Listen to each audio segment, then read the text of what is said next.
kelas. Jadi hari ini aku bakal jelasin sedikit tentang kuisnya sebelum kalian kerjain. Jadi memang kuis ini sedikit lebih kompleks dibanding kuis sebelumnya karena kita cover 2 minggu punya materi dan emang materi masing-masingnya lumayan banyak.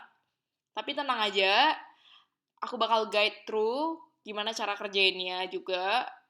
Nah, sekarang aku juga ada soal. Ini jadi worksheet ya, guys. Ini namanya worksheet, ini semua. Oke. Dan sekarang aku bakal kasih soal yang simple banget.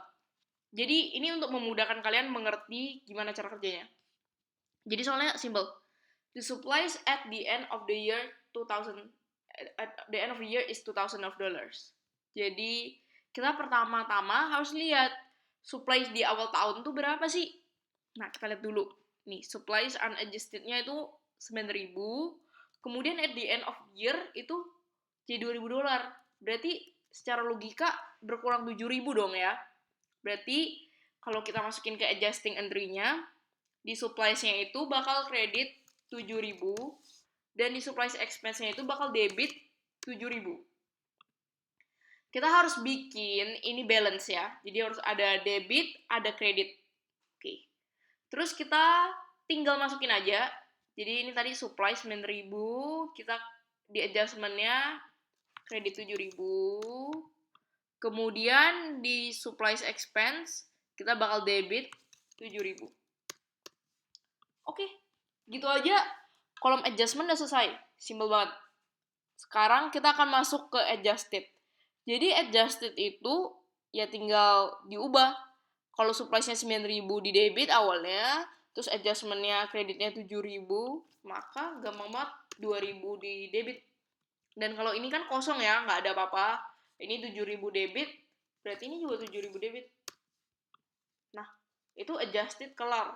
Kita tinggal kopas ini semua yang di unadjusted. Kenapa? Karena mereka tidak mengalami perubahan. Jadi kita tinggal copy, kita pas. Ya. Terus ini juga di copy, di paste. Begitu doang. Terus ini kan ya kolom debitnya. Kita harus kopas juga yang dari kolom kredit. Simple itu. Very important juga untuk lihat kalau ini balance. 63.000, 63.000. Kalau ini nggak balance, jangan lanjut. Periksa lagi adjustment-nya. Mungkin ada yang kemis, itu penting banget. Atau adjusted-nya salah tambah kah, salah kurang. Itu diperhatikan di sisi debit sama kreditnya. Habis udah di kolom adjusted, kita akan masuk ke kolom income statement. Jadi untuk kolom income statement, kita sendiri tahu kalau isinya itu revenue sama expense. Jadi kita lihat yang revenue mana. Oke, ini revenue, expense. Jadi kita tinggal masukin aja dari ini, revenue. Terus kita masukin juga yang expense di kolom debit. Oke. Nah, itu income statement selesai. Gampang banget kan? Terus kita masuk ke statement of financial position. Jadi statement of financial position atau dikenal sebagai SOFP itu isinya tuh aset, liabilities, dan equity. Sebenarnya gampang banget. Cara gampangnya itu lihat aja yang nggak ada di income statement itu akan masuk ke SOFP.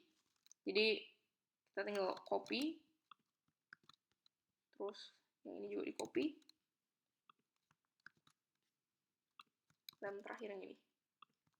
Nah, kalau kalian lihat, ini di bawahnya waktu ditambah semua, itu nggak bakal sama.